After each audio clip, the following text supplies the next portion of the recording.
Chocolate man is back. I cannot wait to drink some more of this chocolate. And I was talking and thinking about the fact that I was yesterday. I was dreaming about being a millionaire, a millionaire, and I was thinking if I would do the same things that I'm doing now if I had a truckload of money. And yeah, I would do the same things, but some things would change. I would have a nicer house, just because this one is quite bad and it's not mine. So I would have a nicer house, and the thing that I would do more is I think I would just enjoy life more because I'm more secure, and I wouldn't do some things that are not really in my best interest. Like, for instance, flipping electronics. I don't think I would do that because it wouldn't be worth it that much. And because, well, now I would have money. But I do get excited by flipping electronics. So I might as well just, I think I would do it still because I'm just a bit, how would I say this? I'm addicted to it now. I'm addicted to the profits. And I don't make a lot of money by flipping things, but it does supplement my income, which is quite a bit. Actually, if you think about it, 50% I subsidize, let's say, my income. I supplement my income with 50%, almost 50% each month. So that's nice.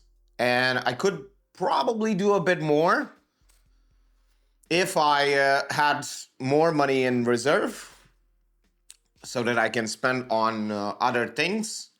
And yeah, it's interesting to just notice how much more different and let's say cool, not cool, but how much more different I would think if I had that kind of money, and how much of the same things I would do, because I would do so many of the same things, because I wouldn't change the way I would spend my money. I would just increase it by a little bit just so I don't feel poor anymore.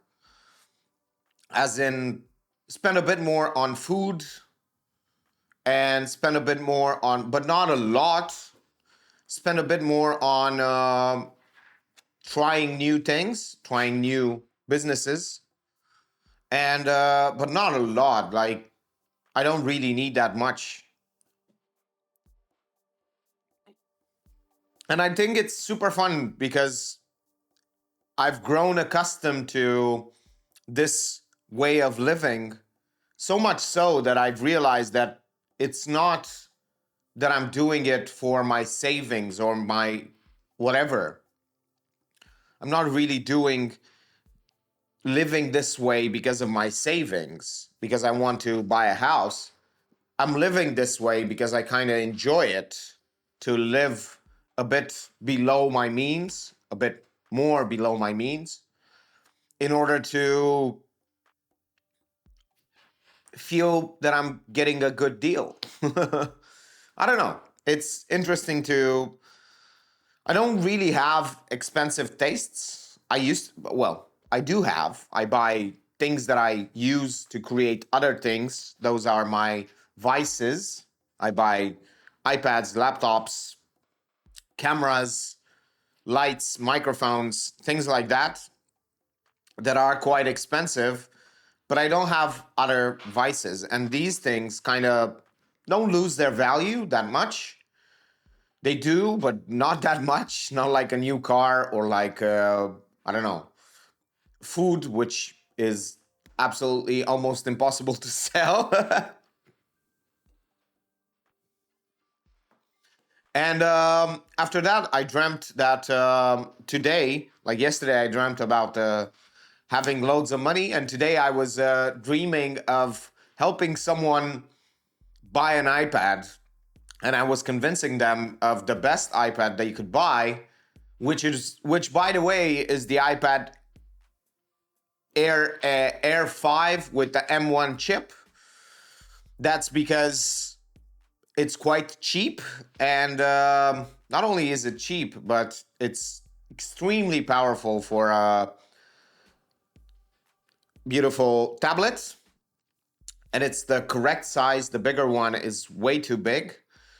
And I think that honestly, that's the tablet to buy. But I was convincing them and they didn't listen to me, and I got annoyed. And this happened to me in the past when I told someone what to buy and they disregarded entirely the whole argument and the research that I have and the fact that I had, like, I don't know, 6 or 7 or 5, or I don't know how many iPads I had until now. But a point that I'm trying to make is that sometimes just listen to someone who really knows what they are doing so that you don't buy a bad thing. So you don't get screwed by the corporation. And it's interesting to think about all these things and to think about what I would do if I would get rich and how I would spend money. And I think that, I don't know, people are just obsessed with this idea. And because I'm dreaming it, yeah, I must be obsessed about it as well. I am. But if it doesn't happen, like I said about the dreams that I have, if they don't happen, I'm just not gonna be bothered by it. I'm still gonna do the things that I'm doing, even if I get rich. So, rich, rich, rich.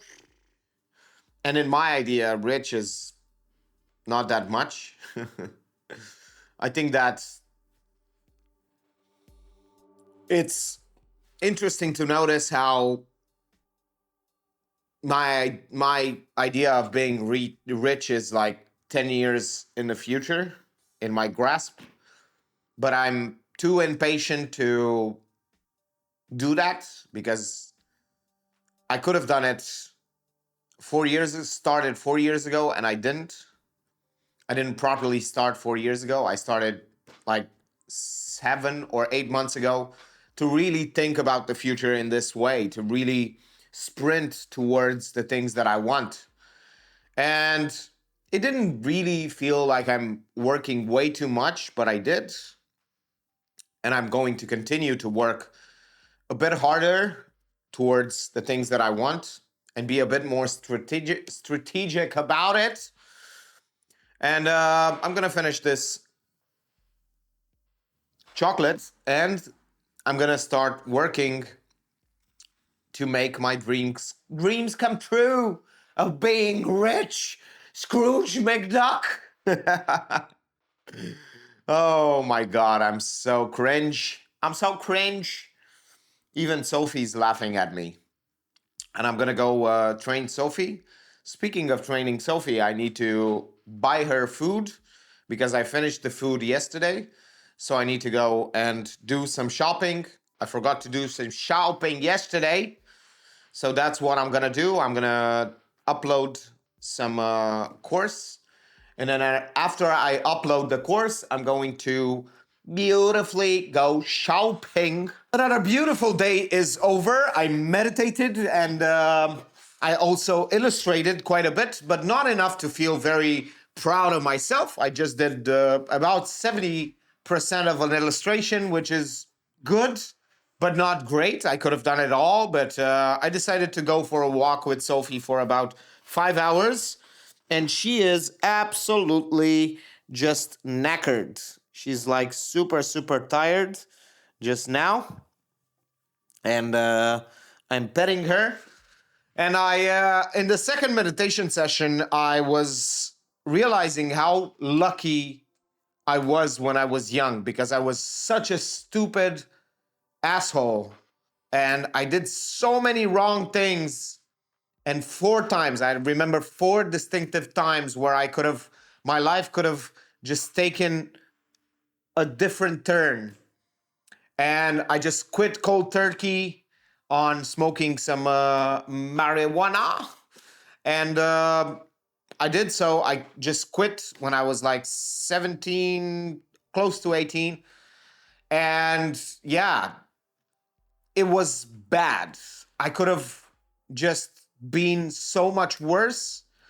And I was so happy that I quit cold turkey and I never touched it since.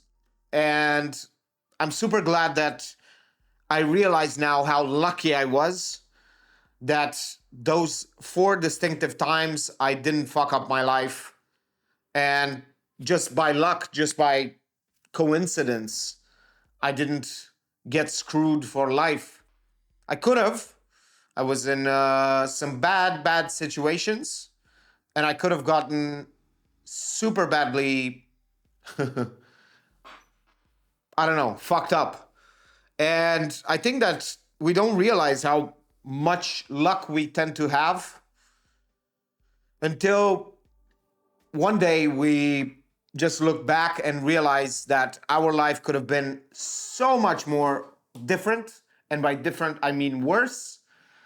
And yeah, I think that that's exactly the best thing that you can do. Just look back and look not only how lucky you were by winning, but by not losing.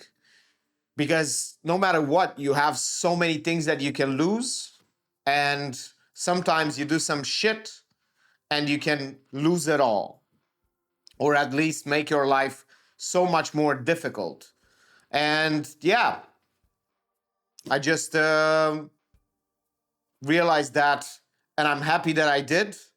I'm a bit glad that I did. It's been 15 years since I quit all manners of substances, and it's amazing.